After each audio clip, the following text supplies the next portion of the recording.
Hi friends, വിഷ്ണുശാലിനിയുടെ പുതിയ എപ്പിസോഡില് വിഷ്ണുവിനോട് സംസാരിക്കുകയാണ് സത്യഭാമ. നീ പോവാതിരിക്കാൻ എന്ത് മാർഗം ഉപയോഗിക്കാനും എനിക്കൊരു മടിയുമില്ല എന്ന് പറഞ്ഞിട്ട് പുറത്തേക്ക് ഇറങ്ങി ആ ഡോർ അങ്ങ് ക്ലോസ് ചെയ്ത് അതങ്ങ് ലോക്ക് ചെയ്യും. വിഷ്ണു ഇത് ഒട്ടും പ്രതീക്ഷിച്ചിരുന്നില്ല. വിഷ്ണു അപ്പൊ തന്നെ അമ്മേ കഥവ് തുറക്ക് എന്ന് പറയുന്നുണ്ടെങ്കിലും ഭാമ തുറക്കുന്നില്ല. ഇനി നീ എങ്ങനെ പോകുന്നേ എനിക്കൊന്ന് കാണണമല്ലോ. ഈ സത്യഭാമയോടാ അവന്റെ ഒരു കളി. അപ്പോഴും വിഷ്ണു ഇങ്ങനെ കഥകിന് ദേഷ്യത്തോടു കൂടി തട്ടിയിട്ട് പറയും, അമ്മ കഥക് തുറക്കേ. ഭാമ പറയും അവിടെ കിടക്കടാ. വിഷ്ണു ഉച്ചത്തിൽ വിളിക്കുമ്പോഴും ഭാമ പറയും, നീ എത്ര ഒച്ച വെച്ച് അലറിയാലും ഈ സത്യഭാമ കുലുങ്ങില്ല, നിന്നെ തുറന്നു വിടയില്ല. എന്താ ചെയ്യാൻ പറ്റാന്ന് വെച്ചാ നീ അങ്ങ് ചെയ്യടാ. എന്നോട് അവന്റെ കളി എന്ന് പറഞ്ഞിട്ട് ആ കീയുമായിട്ട് ഭാമ അവിടുന്ന് പോകും. വിഷ്ണു റൂമിൽ ലോക്കായി എങ്ങനെ പുറത്തു ചാടുന്ന അറിയാണ്ട് നിൽക്കുക. ശേഷം പിന്നീട് കാണിക്കുന്നത് സ്കൂളിലാണ്. അവിടെ സ്കൂളിലെ കുട്ടികളൊക്കെ പാരന്റ്സിനെ കൂട്ടിയിട്ട്, അതായത് അച്ഛനെ കൂട്ടിയിട്ടാ വന്നിരിക്കുന്നത്. സത്യയാണെങ്കിൽ വിഷമത്തോടു കൂടി അവിടെ വെച്ചിരിക്കുന്ന ഫാദേഴ്സ് ഡേയുടെ ആ ഫ്ലെക്സ് നോക്കി ഇങ്ങനെ സങ്കടത്തിൽ നിൽക്കാണ്. ശാലിനി കാറിൽ വന്നോണ്ടിരിക്കുകയാണ്, ഇതുവരെ എത്തിയിട്ടില്ല.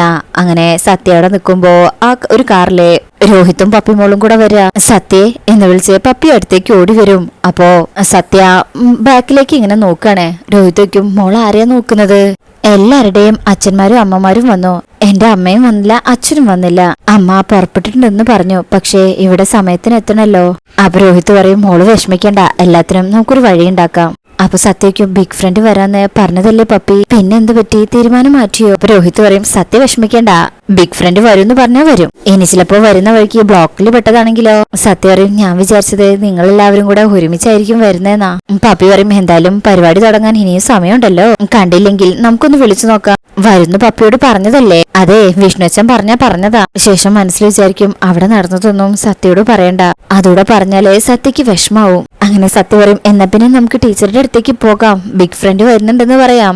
എന്നാ പിന്നെ നമുക്ക് അങ്ങോട്ട് പോവാം, വാ എന്ന് പറഞ്ഞ് സത്യയുടെ കൈ പിടിച്ച് പപ്പിമോള് ടീച്ചറുടെ അടുത്തേക്ക് കൊണ്ടുപോവാണ്. അങ്ങനെ ഫാദേഴ്സ് ഡേയുടെ പ്രോഗ്രാമുകളൊക്കെ തുടങ്ങിയിട്ടുണ്ട്. അങ്ങനെ അവര് പോയി കഴിഞ്ഞാ രോഹിത് ഫോൺ എടുത്ത് വിഷ്ണുവിനെ വിളിക്കാണ്. വിഷ്ണു വേഗം ചെന്ന കോൾ എടുക്കണേ. എന്തായി ബ്രോ അവിടുത്തെ കാര്യങ്ങള്? ഞങ്ങള് സ്കൂളിലെത്തിയിട്ടുണ്ട്.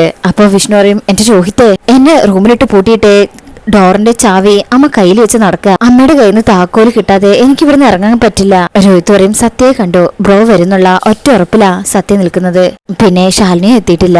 പപ്പയും ഞാനും ബ്രോ എന്ത് വന്നാലും വരുന്നുള്ളൊരു ഉറപ്പ് കൊടുത്തതിന്റെ മേല ആ പാവ ഇവിടെ ഇരിക്കുന്നത്. വന്നില്ലെങ്കിൽ ആ കുഞ്ഞാകെ തകരും ബ്രോ. വിഷ്ണു പറയും, രോഹിത്തെ അവിടെ എത്തണമെന്നും മത്സരത്തിൽ പങ്കെടുക്കണമെന്ന് എനിക്കും ആഗ്രഹമുണ്ട്. പക്ഷെ ഈ അമ്മ ഇങ്ങനത്തെ ഒരു പരിപാടി കാണിക്കുന്നത് ഞാൻ വിചാരിച്ചോ? ഞാൻ നോക്കട്ടെ, എന്തെങ്കിലും വഴിയുണ്ടോ നോക്കട്ടെ. രോഹിത് പറയും, ഞാൻ എന്തായാലും ബ്രോ എത്തുന്നുള്ള രീതിയിൽ തന്നെ കാര്യങ്ങൾ സെറ്റാക്കി വെക്കാം. എല്ലാവരുടെയും അച്ഛന്മാരെത്തിയത് കൊണ്ടുള്ളൊരു സങ്കട അതിനുള്ളത്. ആരും ഇല്ലാത്തവർക്ക് അത് വലിയൊരു കാര്യമാണ് ബ്രോ, എല്ലാവരും ഉള്ളവർക്ക് അത് പെട്ടെന്ന് മനസ്സിലായെന്ന് വരില്ല. വിഷ്ണു പറയും, എനിക്ക് മനസ്സിലാവുന്നുണ്ട്, നിന്നേക്കാൾ കൂടുതൽ എനിക്ക് മനസ്സിലാകും. ഞാൻ എത്തും, അതിന് വാതിലെ ചവിട്ടി പൊളിച്ചിട്ടാണെങ്കിലും ഞാൻ എത്തും. എന്ത് വന്നാലും സത്യമോളെ ദുഃഖിക്കാൻ ഞാൻ അനുവദിക്കില്ല. രോഹിത് പറയും, അങ്ങനെ അത്രയും പറഞ്ഞ് വിഷ്ണു കോള് കട്ട് ചെയ്യാ. വിഷ്ണു അപ്പോഴൊക്കെ ഡോറ് തുറക്കാനായിട്ട് ശ്രമിക്കുന്നുണ്ട്, പക്ഷെ ലോക്കാണല്ലോ. അങ്ങനെ അവിടെ നിൽക്കുമ്പോ വീണ്ടും വിഷ്ണു പഴയ കാര്യം ആലോചിക്കാം. നാളെ എങ്ങനെങ്കിലും വിഷ്ണു അച്ഛൻ സ്കൂളിൽ വരണം, സത്യയുടെ അച്ഛനായിട്ട്. എന്താ വരില്ലേ? അങ്ങനെ അതൊക്കെ ആലോചിച്ച് ഇപ്പൊ ഭാമയോടുള്ള ദേഷ്യത്തിൽ ഇങ്ങനെ നിൽക്കാണ് വിഷ്ണു. സത്യഭാമയാണെങ്കിൽ ജയിച്ചു എന്നുള്ള മട്ടില് ആ കീയും കയ്യിൽ പിടിച്ചാ നിക്കണേ. അങ്ങനെ ആ കീ ടീപ്പോയുടെ മുകളിൽ വെച്ചിട്ട് ഭാമ ഫോണിൽ നോക്കി ഇങ്ങനെ കളിക്കുമ്പോ അങ്ങോട്ടേക്ക് കമലം വരികയാണ്. കമലനെ കാണുമ്പോ ഭാമയ്ക്കും എന്താ? കമലൻ ചോദിക്കും, ആശാനല്ലേ സത്യമേ? ഭാമ ഇവിടെ ഇല്ല, മാർക്കറ്റ് വരെ പോയിരിക്കുക. കമലം വിചാരിക്കും, മാർക്കറ്റിലോ? അതെന്തിനാ? അങ്ങനെയൊന്നും പതിവില്ലാത്ത ആളാണല്ലോ എന്നിങ്ങനെ ആലോചിച്ച് നിൽക്കുമ്പോഴേക്കും സത്യഭാമ കമലന്റെ അടുത്തേക്ക് വരും. അപ്പൊ കമലൻ ചോദിക്കും, എന്താ സത്യമേ മാർക്കറ്റില്? ഭാമ ഒരിക്കും കൈവച്ചുകൊണ്ട് പറയും, കുറച്ച് കിഴങ്ങ് വാങ്ങിക്കാൻ, മധുരക്കിഴങ്ങ്. ഞാൻ പറഞ്ഞു വിട്ടതാ, വരാനേ ഇത്തിരി വൈകും, നീ പോയിട്ട് വൈകുന്നേരം വാ. അപ്പൊ കമലൻ പറയും, ഒരു അത്യാവശ്യ കാര്യം ഉണ്ടായിരുന്നു, അത് ആശാനെ കൊണ്ടേ നടത്തി തരാൻ പറ്റൂ, അതാ. ഇങ്ങനെ സംസാരിച്ച് നിൽക്കുമ്പോ രാഘവേട്ടൻ അങ്ങോട്ട് വരികയാണ്. കമലനെ കാണുമ്പോ ഇങ്ങനെ നോക്കും. കമലനെ അകത്തേക്ക് നോക്കുന്ന കാണുമ്പോ സത്യഭാമ തിരിഞ്ഞു നോക്കുക. എന്നിട്ട് പറയും, അതിനും വലിയ അത്യാവശ്യ കാര്യത്തിനാ ഞാൻ പറഞ്ഞു വിട്ടേക്കുന്നതാണ്, പോയിട്ട് വൈകിട്ട് വാടാ, അപ്പോഴേ അവൻ ഫ്രീ ആവത്തുള്ളൂ. ഈ സമയം രാഘവേട്ടൻ ബാക്കിൽ നിന്നിട്ട് മുകളിലുണ്ടെന്ന് ഇങ്ങനെ ആക്ഷൻ കാണിക്കുമ്പോ കമലൻ നോക്കുകയാണ്. അപ്പോഴേക്ക് സത്യഭാമ, ഡാ പറഞ്ഞത് മനസ്സിലായില്ലേ നിനക്ക് എന്ന് പറയലും ഭാമയ്ക്ക് ഒരു കോള് വരും. അങ്ങനെ സത്യഭാമ ആ ഫോണില് അറ്റൻഡ് ചെയ്ത് സംസാരിച്ചുകൊണ്ട് നിൽക്കുമ്പോ രാഘവേട്ടൻ പിറകിൽ നിന്നിട്ട് മുകളിലുണ്ടെന്ന് ഇങ്ങനെ കൈകൊണ്ടും കണ്ണുകൊണ്ടും ഒക്കെ കാണിക്കുക. എന്നാ കമലനും മനസ്സിലാവുന്നില്ല രാഘവേട്ടൻ ഈ വീടിന്റെ മുകളിൽ നിന്നൊക്കെ ഇങ്ങനെ ആക്ഷൻ കാണിച്ച് പറയുന്നുണ്ടെങ്കിലും കമലന് മനസ്സിലാവുന്നില്ല. രാഘവേട്ടൻ വിചാരിക്കും, ഓ ഇവൻ ഇനി എങ്ങനെ പറഞ്ഞ് മനസ്സിലാക്കാനാ? അപ്പോഴേക്കും ഭാമയുടെ ശ്രദ്ധയിൽ പെടാണിത്. ഡാ നീ പോയില്ലേ അത് പിന്നെ അപ്പൊ ബാമ വീണ്ടും പറയും, ഡാ അവൻ വൈകിട്ടേ വരത്തുള്ളൂ, വെറുതെ നിന്ന് സമയം കളയരുത് കേട്ടോ. അപ്പൊ കമലൻ ഉള്ള മാക്സിമം സൗണ്ട് ഉപയോഗിച്ചിട്ട് ഉച്ചത്തിൽ പറയണേ, ആളില്ലെന്നേ ആ പാർട്ടിയോട് വിളിച്ചു പറഞ്ഞിട്ട് പോകാന്ന് കരുതിട്ടാ, ഇപ്പൊ തന്നെ പോകാം, അപ്പൊ പോട്ടെ എന്നൊക്കെ ഇങ്ങനെ അലറി വിളിച്ചുകൊണ്ട് പറയാ. ഇതൊക്കെ മുകളിൽ നിൽക്കുന്ന വിഷ്ണു കേൾക്കുന്നുണ്ട്. കമലന്റെ ശബ്ദമല്ലേ ഇത്? ബാമറിയണ്ട, പതുക്കെ പറയടാ, എനിക്ക് ചെവി കേൾക്കാം, ചെല്ലേ. ഈ സമയം രാഘവേട്ടന്റെ കാര്യം മനസ്സിലായിട്ടുണ്ട്. പൊട്ടി ഭാമയ്ക്ക് അത് മനസ്സിലായിട്ടില്ല. കമലൻ വീണ്ടും അപ്പൊ പോട്ടെ എന്ന് വിഷ്ണു കേൾക്കാനായിട്ട് ഒന്നുകൂടി കണ്ണൊക്കെ മുകളിലേക്കാക്കി ഉച്ചത്തിൽ പറയുമ്പോ ഭാമ പറയും, പോടാ ഒന്ന് പോടാ. അങ്ങനെ കമലൻ അവിടെ നിന്ന് ഇറങ്ങാ. ഇവനെന്ത് പൊട്ടനാണോ എന്നൊക്കെ ഇങ്ങനെ വിചാരിക്കുന്നുണ്ട്. വിഷ്ണു ഈ സമയം കഥകിന്റെ അടുത്ത് ഇങ്ങനെ വന്നിങ്ങനെ ശബ്ദം ഇനിയും കേൾക്കുന്നുണ്ടോന്ന് ശ്രദ്ധിക്കുകയാണേ. ഇതേ സമയം രാഘവേട്ടന്റെ മുഖം കാണുമ്പോ ഭാമ ഹോ എന്ന് പറഞ്ഞിട്ട് അകത്തേക്ക് കയറി പോവാണേ. കമലൻ വണ്ടി സ്റ്റാർട്ട് ചെയ്ത് അവിടുന്ന് പോകും. ഈ ശബ്ദമൊക്കെ വിഷ്ണു കേൾക്കുന്നുണ്ട്. എന്നാ കമലൻ ആ ഗേറ്റിന്റെ അവിടെ എത്തുമ്പോ വണ്ടി ഓഫ് ചെയ്ത് അവിടെ ഇറങ്ങണേ. എന്നിട്ട് വിചാരിക്കും എന്തോ കുഴപ്പമുണ്ട്, സത്യമ്മ കലിപ്പിലാ, അതെന്താന്നറിയാതെ എങ്ങനെയാ പോകുന്നേ. രാഘവൻ സാറിന്റെ കഥകളിയും സത്യമ്മയുടെ കീചകഭാവവും കാണുമ്പോ എന്തോ ചേഞ്ഞ് നാറുന്നുണ്ട്, സംതിങ് റോങ്. അതറിഞ്ഞിട്ട് തന്നെ പോകാം. ഈ സമയം സത്യഭാമയും അവിടെ ഹാളിൽ വന്നിരിക്കും. രാഘവേട്ടനും രണ്ടുപേരും ഇങ്ങനെ നോക്കുന്നുണ്ട്, ഒന്നും മിണ്ടുന്നില്ല. ഇതേ സമയം വിഷ്ണു ഫോൺ എടുത്ത് വേഗം കമലിനെ വിളിക്കുക. അങ്ങനെ വിളിക്കുമ്പോ കമലൻ നടന്ന് പോകാൻ തുടങ്ങിയിരുന്നു. കോള് കാണുമ്പോ വേഗം എടുക്കും. ആശാൻ ഇതെവിടെയാ? മാർക്കറ്റിലോ? വിഷ്ണുക്ക് മാർക്കറ്റിലോ? കമലൻ പറയാം, ആ സത്യാമ്മ പറഞ്ഞോ മധുരക്കിഴങ്ങ് വാങ്ങിക്കാൻ വേണ്ടി പോയിരിക്കുകയാണെന്ന്. ഓ അവന്റെ ഒരു കിഴങ്ങ്, ഞാൻ വല്ലതും വിളിച്ചു പറയും കമല. എടാ എന്നെ അമ്മ മുറിയിൽ പൂട്ടിയിട്ടിരിക്കടാ, ഞാൻ സത്യമോടൊപ്പം സ്കൂളിൽ പോകാതിരിക്കാൻ വേണ്ടിട്ട്. കമലൻ പറയും, ഓ വെറുതെ അല്ല സത്യമ്മ എന്റെ നേർക്ക് കടിച്ചു കയറിയത്. അല്ല ഇനിയിപ്പൊ എന്ത് ചെയ്യാ ആശാനെ? എടാ ഇന്ന് ഫാദേഴ്സ് ഡേ ആടാ, ഞാൻ പപ്പിക്ക് വാക്ക് കൊടുത്തതാടാ സത്യയുടെ അച്ഛനായിട്ട് ഞാൻ അങ്ങോട്ട് ചെല്ലാന്ന്. എടാ ഇനി എന്ത് പ്രശ്നം ഉണ്ടായാലും വേണ്ടില്ല, എനിക്ക് സത്യയുടെ സ്കൂളിൽ പോണം, നീ എന്നെ സഹായിച്ചു നോക്കൂ. അപ്പൊ കമലൻ ചോദിക്കും, ഞാനോ? കുഴഞ്ഞത് തന്നെ, ഞാനിപ്പോ എന്ത് ചെയ്യാന്ന് ആശാൻ പറയുന്നത്?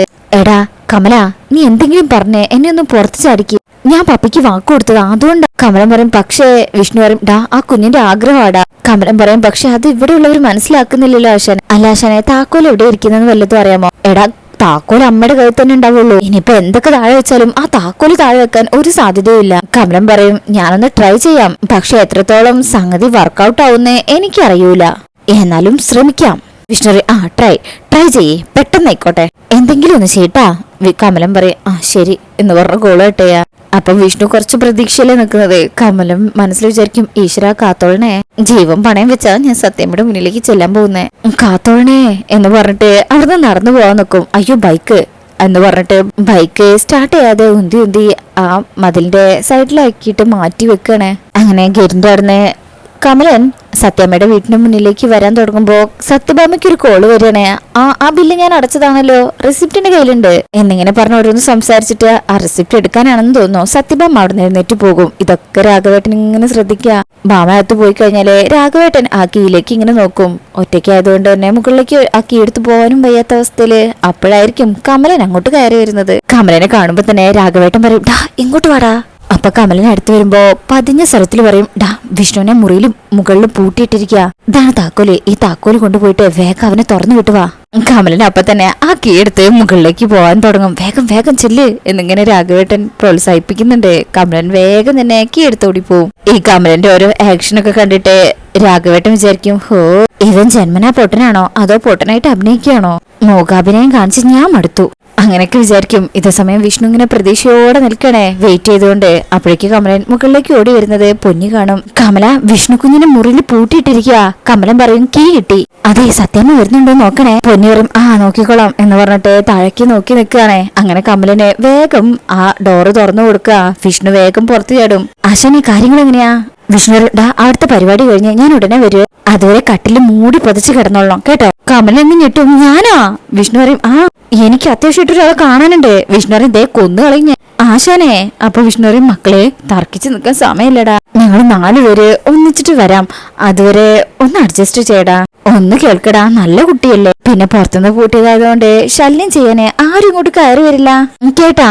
അപ്പൊ കമലൻ പറയും, ആശാനെ തീക്കുണ്ടത്തിന്റെ നടുവിലാ ആശാൻ എന്നെ നിർത്തിയിട്ട് പോണത്. വിഷ്ണു പറയണ്ടാ, ഇതിനും വലിയ തീക്കുണ്ടങ്ങള് നമ്മള് കെടുത്തിട്ടുള്ളതല്ലേ, പിന്നെ നീ ഒരു കാരണവശാലും ജനൽ ഭാഗത്തേക്ക് നിന്റെ ഈ മുഖം തിരിച്ചു നോക്കരുത്, അമ്മ നോക്കാൻ സാധ്യതയുണ്ട്, മനസ്സിലായ? അപ്പോഴേക്ക് പൊന്നി വന്നിട്ട് പറയും, വിഷ്ണു കുഞ്ഞെ വേഗം പൊക്കോ. ആ ശരി എന്ന് പറഞ്ഞു പോകാൻ തുടങ്ങുമ്പോ കമലൻ പറയും, അത് തന്നെ ആശാനെ എനിക്കും പറയാനുള്ളത്, വേഗം പോയിട്ട് വാ. വിഷ്ണു പറയണ്ടാ, പരിപാടി പരിപാടി കഴിഞ്ഞ് ഞാൻ പെട്ടെന്ന് ഇങ്ങെത്തും. നീ എന്തിനിങ്ങനെ പേടിക്കുന്നത്? പേടിക്കണ്ടട്ടാ, കീ കീ കീ ഇങ്ങ് തോട പൊട്ടോ എന്ന് പറഞ്ഞ് പിടിച്ച് വാങ്ങിക്കണേ. കൈ അങ്ങ് വേദനിക്കും കമലന്റെ ഒച്ച വെക്കുമ്പോഴേക്കും കമലനെ പിടിച്ച് വിഷ്ണു ആ റൂമിനകത്തേക്ക് തള്ളിവിടുക. കൈ മാറ്റടാ എന്ന് പറഞ്ഞതിന് ശേഷം അതിനകത്ത് വിഷ്ണു കമലനെ ലോക്ക് ചെയ്തിട്ട്, ഓ ഇതാണെങ്കിൽ ആവശ്യ സമയത്ത് ലോക്ക് ആവേയില്ല എന്നൊക്കെ ഇങ്ങനെ ഓരോന്ന് പുറത്തുകൊണ്ട് അത് ലോക്ക് ചെയ്തിട്ട് പൊന്നിയുടെ അടുത്ത് പറയും ഞാൻ പോയിട്ട് വരാട്ടാ എന്ന് പറഞ്ഞ വിഷ്ണു അവിടെ നിന്ന് ഇറങ്ങി വിടുക. അങ്ങനെ താഴേക്ക് ഇറങ്ങിയിട്ട് അച്ഛാ താക്കോൽ കിട്ടി, ആ നീ താക്കോൽ ഇവിടെ വെച്ചിട്ട് ഇറങ്ങി പോകാൻ നോക്ക്. അങ്ങനെ വിഷ്ണു അതവിടെ ഇട്ട് പോകാൻ തുടങ്ങുമ്പോ രാഘവേട്ടൻ പറയും ഇവിടെ അല്ലേടാ അപ്പുറത്തെ സൈഡിലേ എന്ന് പറയുമ്പോ വിഷ്ണു അതെടുത്ത് ആ പ്രതിമയുടെ മുന്നിലായിട്ട് വെക്കും. ഭാമ വരുന്നുണ്ടോന്നൊക്കെ നോക്കിയതിനു ശേഷം ഒരു ഒറ്റ ഓട്ടം പുറത്തേക്ക്. അങ്ങനെ വിഷ്ണു പുറത്തിറങ്ങി ബുള്ളറ്റിൽ കയറി വേഗം തന്നെ അവിടുന്ന് പോവാണേ. കമലൻ റൂമിൽ ലോക്കായി. സത്യാമ്മ എങ്ങാണാ അറിഞ്ഞ എന്റെ ശവടക്കായിരിക്കും, ദൈവമേ കാത്തോളണേ എന്നൊക്കെ പറഞ്ഞ് പേടിച്ച് തീ തിന്നാണ് ആ പാവ അതിനകത്ത് നിൽക്കുന്നത്. കാത്തോളണേ ദൈവമേ എന്നൊക്കെ പറയുന്നുണ്ട്. അങ്ങനെ ഇവിടുത്തെ കാര്യങ്ങളൊക്കെ ഉഷാറായിട്ട് നടന്നല്ലോ. ഇതൊന്നും ഭാമ അറിയണില്ല. ഭാമ ഇപ്പോ ആ ബില്ലൊക്കെ എടുത്ത് ഇങ്ങനെ ഫോണിൽ സംസാരിച്ചുകൊണ്ട് ഹോളിലേക്ക് തന്നെ വരിക. അങ്ങനെ അവിടെ വന്നിരിക്കുമ്പോഴായിരിക്കും പെട്ടെന്ന് ഭാമയുടെ കണ്ണില് ആക്കി ശ്രദ്ധയിൽ പെടുന്നത്. അത് അവിടെ വെച്ച് പോയതാണല്ലോ എന്ന് ഇപ്പോഴാ ഓർക്കുന്നത്. അങ്ങനെ രാഘവേട്ടനെ നോക്കിയതിനു ശേഷം പതിയെ വന്ന് അതങ്ങ് എടുക്കും. എന്നിട്ട് വിഷ്ണു റൂമിൽ ലോക്കാണെന്നുള്ള ധൈര്യത്തില് സന്തോഷത്തോടെ ഇങ്ങനെ ചിരിക്കുകയാണ് ചെയ്യുന്നത്. ഭാമ പോയി കഴിഞ്ഞാല് വിഷ്ണു പോയെന്നുള്ള സന്തോഷത്തിലാ രാഘവേട്ടൻ അവിടെ നിന്ന് ചിരിക്കുന്നത്. അതിനുശേഷം പിന്നീട് കാണിക്കുന്നത് സ്കൂളിലാണ്. സ്കൂളിൽ അവിടെ പ്രോഗ്രാമുകളൊക്കെ തുടങ്ങിയിട്ടുണ്ട്. HM ഒരു സാറിന്റെ അടുത്ത് ചോദിക്കും അവിടെ ഇപ്പൊ എന്തൊക്കെ പ്രോഗ്രാമാണ് നടക്കുന്നത്. പാരന്റ്സിന്റെ ഹൈ ജമ്പ് 11 പേര് പങ്കെടുത്തിട്ടുണ്ട്. അതിനപ്പുറത്ത് ഫുട്ബോൾ മത്സരം, അതിൽ പാരന്റ്സും കുട്ടികളും മിക്സ്ഡ് ആക്കിയിട്ടിരിക്കുന്നത്. 2 മത്സരം കഴിഞ്ഞു. അപ്പൊ മിസ് വയ്ക്കും ഇവിടെ ഇപ്പൊ എന്താ നടക്കാൻ പോകുന്നത്. ആ സാറ് പറയും പാരന്റ്സിന്റെയും കുട്ടികളുടെയും ഓട്ട മത്സരം. ഓ എന്നാ പിന്നെ വൈകിക്കണ്ട, വിദ്യാർത്ഥികളുടെ പേര് വിളിച്ച് നിർത്തിക്കോ. അപ്പോ ആ സാറേക്കും അതെ ഈ ഓട്ട മത്സരമൊക്കെ വേണം, കുട്ടികളെയും എടുത്തോണ്ടാ ഓടേണ്ടത്. അപ്പോ മിസ് പറയും എന്ത് പറയാൻ, ഇതാ സദാശിവൻ സാറിന്റെ ഒറ്റ നിർബന്ധമാ. സാറ് പറയും അല്ല കുട്ടികളെ എടുത്തോണ്ടൊക്കെ. അപ്പൊ മാഡം പറയും കുട്ടികളെ എടുത്തോണ്ടെന്ന് പറഞ്ഞപ്പോ പല പാരന്റ്സും പിൻവാങ്ങി. ഇപ്പോഴത്തെ കാലത്ത് അങ്ങനെയൊക്കെ കഷ്ടപ്പെടാൻ ഒരു പാരന്റ്സിനെയും കിട്ടത്തില്ലെന്നേ.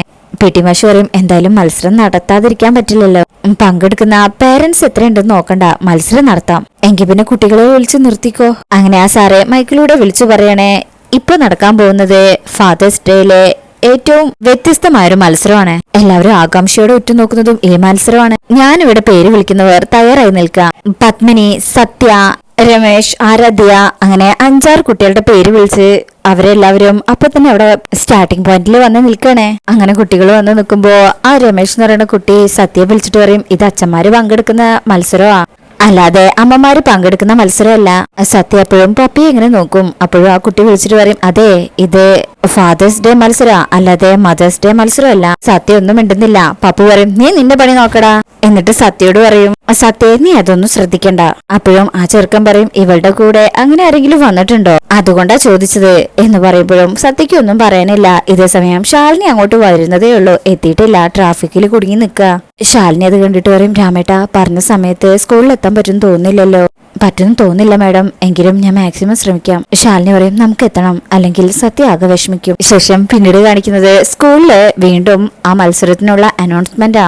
ഈ മത്സരത്തിന്റെ പ്രത്യേകത എന്ന് പറയുന്നത് ഇവരുടെ അച്ഛന്മാർ ഇവരെ എടുത്തുകൊണ്ട് ഓടി വിജയം കൈവരിക്കണം. ഈ മത്സരത്തിന്റെ പ്രത്യേകത കൊണ്ട് പലരും ഈ മത്സരത്തിൽ നിന്നും പിന്മാറിയെങ്കിലും ഇവർ 5 പേരും ധൈര്യത്തോടു കൂടി ഇതിൽ പങ്കെടുക്കാന്ന് പറഞ്ഞിരിക്കുകയാണ്. പപ്പിയുടെ മുഖത്ത് നല്ല സന്തോഷമുണ്ട്, എങ്കിൽ സത്യയുടെ മുഖത്ത് ആകെ വിഷമമുള്ളത്. നമുക്കിനി ഇവരുടെ അച്ഛന്മാരെ മത്സരത്തിനായിട്ട് വിളിക്കാം. ആദ്യമായി രമേശിന്റെ ഫാദർ ഹരിദാസനെ ക്ഷണിക്കുന്നു എന്ന് പറയുമ്പോ അങ്ങേര് വന്ന് ആ കുട്ടിയുടെ അടുത്ത് വന്ന് നിൽക്കും. അപ്പൊ ആ കുട്ടിക്കും സത്യയുടെ എന്റെ അച്ഛൻ വന്നു നിന്റെ അച്ഛൻ വന്നില്ലല്ലോ. അപ്പോഴേക്ക് സാറ് അടുത്ത അനൗൺസ്മെന്റ് ചെയ്യും. രണ്ടാമതായിട്ട് വിളിക്കുന്നത് പത്മിനിയുടെ ഫാദർ മിസ്റ്റർ രോഹിത്. അപ്പോ രോഹിത്തും വന്ന് നിൽക്കണേ. എങ്കിലും സത്യനെ നോക്കുമ്പോ സത്യയുടെ മുഖത്തുള്ള വിഷമം കാണുമ്പോ രോഹിത് ഇങ്ങനെ അതൊക്കെ ശ്രദ്ധിച്ചുകൊണ്ടാ നിൽക്കുന്നത്. അങ്ങനെ എല്ലാവരുടെ ഫാദേഴ്സിനെയും വിളിച്ചു കഴിയുമ്പോ സത്യ ആകെ വിഷമിച്ച് നിൽക്കുക. അങ്ങനെ സാറ് പറയും ഇനി അവസാനമായിട്ട് ക്ഷണിക്കാൻ പോകുന്നത് സത്യയുടെ ഗാർഡിയൻ മിസ്റ്റർ വിഷ്ണു എന്ന് വിളിച്ചു നിൽക്കുമ്പോ തന്നെ സത്യ ആകെ ഞെട്ടിപ്പോകും. അപ്പോഴേക്കും വിഷ്ണു സത്യയുടെ അടുത്ത് വന്നങ്ങ് നിൽക്കും. സത്യക്ക് നല്ല സന്തോഷമാവും. Hi big front. ഈ നൃത്തം കാണുമ്പോ ആ കുട്ടി, അതായത് സത്യയെ കളിയാക്കിയ കുട്ടി ആകെ നാണം കെടുന്നുണ്ട്.